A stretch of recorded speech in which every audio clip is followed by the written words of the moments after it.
Welcome to Real Time Review. I'm your host, Jesse Nussman. With me, as always, fellow Atlanta film critic Jason Evans. Hey, buddy.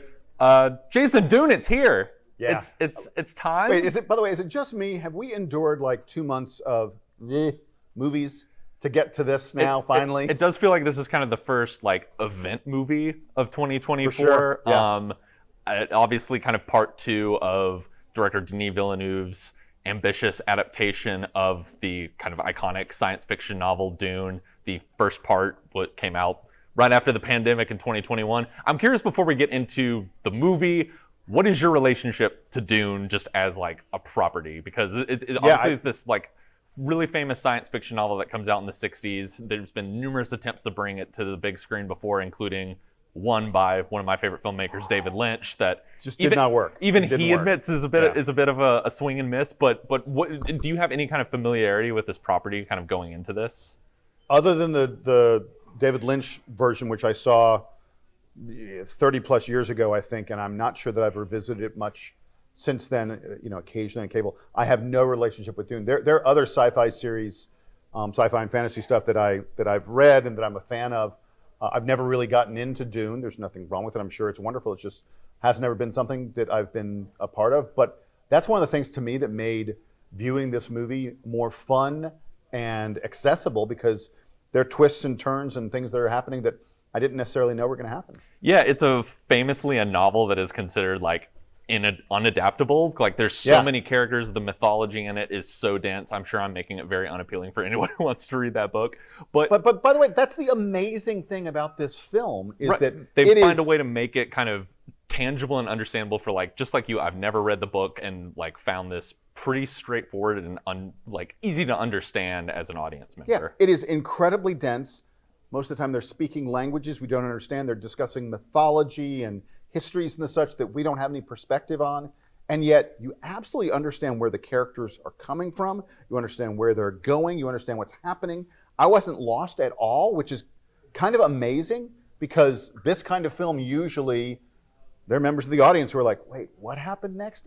I didn't get any sense of that from the people who saw it around me. It certainly didn't happen to me. And I think that's one of the, if you have a complex, world building, dense sci-fi story, it's usually a whoa, but Denis just knows how to do it. He's amazing. Yeah, and I mean, it even kind of reminds me of like kind of what works about stuff like Game of Thrones or Lord of the Rings.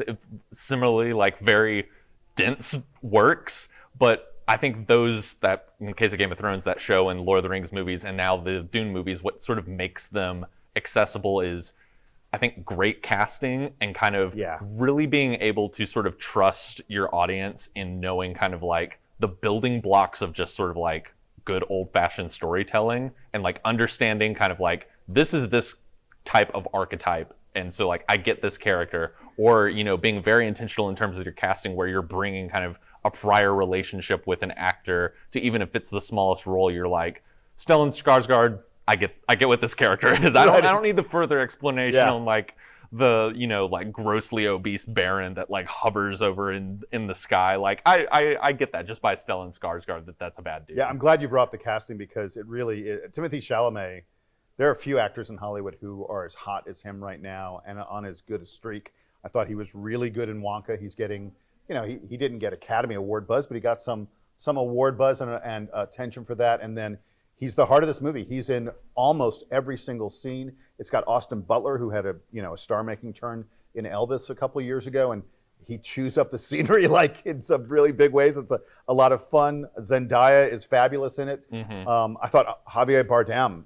This is as good as he's been in a while. Yeah. His character to me is like really central to understanding the mythology about Timothée Chalamet's character. He had a lot of work, Javier Bardem did, to make it work, and pulls it off beautifully. Yeah, this is a great casted film. Yeah, and I think, Chalamet's been someone I've been a little bit like hot and cold with. Like I wasn't as wild about him in Wonka. I think this is probably like the best he's worked in a movie. And it's a really kind of like hard, awkward part to play, because you're essentially playing kind of just this cipher that is just sort of like, especially in the first movie that came out a few years ago, is really just sort of like our gateway into being introduced into this world. And then you have this awkward situation with this movie where, he is playing a sort of messianic. Yeah, he's quote absolutely unquote, messianic. Yeah. the one character. And I think what's so interesting about this movie to me, and it's kind of hinted at a bit in the part one, is I think Denis Villeneuve views that his predicament as more of a curse and an inconvenience than kind of most Hollywood movies, whether it be The Matrix or Star Wars, where you have your like the one character and it's, you know, it's this triumphant sort of like discovering the power within. I think Denis Villeneuve in his sort of vision on how to adapt this book sees kind of the Paul Atreides arc as like, it's pretty much a tragedy, like someone who is sort of genetically born to be this kind of messiah figure that is basically just used as like really want it. Yeah. Right, used as a political pawn, is probably like bringing upon sort of terrible things in behind him.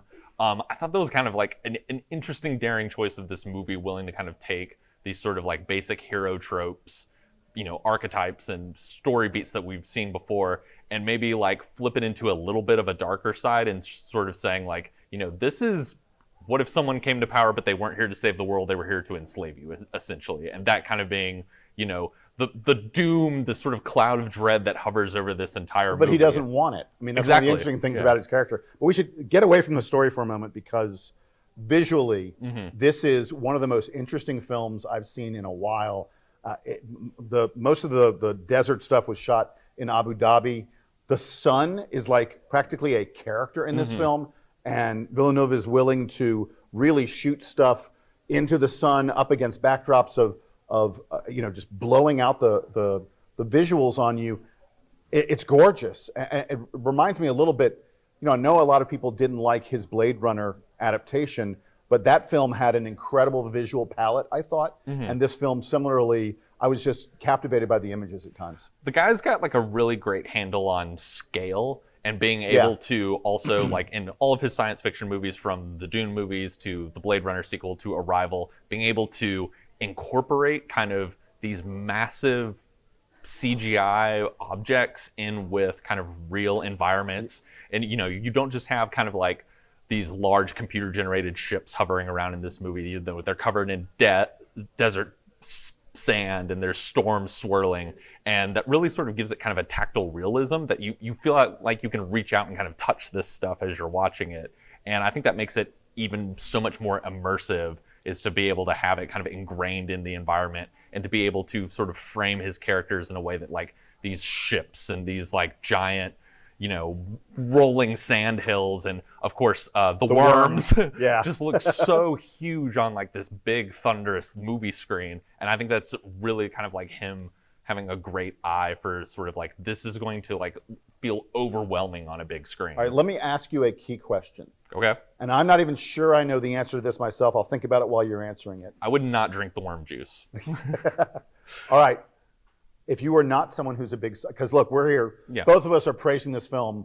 It's killing it with critics. I mean, it's, you know, almost overwhelming praise from all the other critics out there. Could you recommend this film to someone who's not a sci-fi fan? I think so. Yeah. I mean, part of my enjoyment with him, interesting enough to talk about this, we'll talk about the first movie of like, I revisited it. I remember seeing it in theaters and being impressed, but somewhat kind of deflated, like not really feeling engaged with it. And I think rewatching it before going to see this part 2, I think maybe some of my harshness was sort of like, there's so much hype to these movies. Yeah. And I think like going and expecting like, you know, I'm going to see the greatest thing I've ever seen. I'm going to see like Apocalypse Now in space or something like that. It's not that, but I think as like, you know, as big spectacle fantasy blockbuster, this is that done on like the highest level in terms of craftsmanship. And it's not trying to be, I don't feel like Denis Villeneuve is trying to be pretentious about this in any way. I think he is very earnestly doing a kind of big sweeping, you know, hard sci-fi, even more like hard fantasy story, but is doing it with a degree of, you know, seriousness to the characters, seriousness for the world. And I think it's as approachable as like, you know, who would have thought Lord of the Rings or Game of Thrones would be approachable? And I think if people can get into that, and I think the characters are a really great way, and the relationships people have with the cast members, I think someone could easily slip into this and sort of be able to follow it from sort of beginning to end. All right, I'm a little more skeptical than you are that I think there is a, sorry, there's a lot of really serious sci-fi stuff in this film, and not just sci-fi, but fantasy, mystical kind of things. I think it might be tough for people who aren't sci-fi. Look, sci-fi fans are going to adore this. But one thing you mentioned that I think is worth going back to, comparing it to the first film, the first Dune movie, I found this one even more accessible than the first one. There wasn't as much time spent on world building, explaining powers and other things like that. He had all that. He'd put that aside in the first film. There wasn't nearly as much. In the first film, I remember the characters do a lot of speaking to themselves in their heads. It does feel very much in hindsight like that is the sort of like, I need to do all the table setting. Right. For then this table movie. set, now we get to enjoy the meal in this exactly. film. So yeah, I appreciated this film. I enjoyed this film more than I did the first one. And I think it's more accessible than the first one. Unfortunately, I don't know that there are a lot of people out there who could go into this having not seen the first. That would be an incredibly strange idea to do that. I would not recommend anyone do that. Exactly.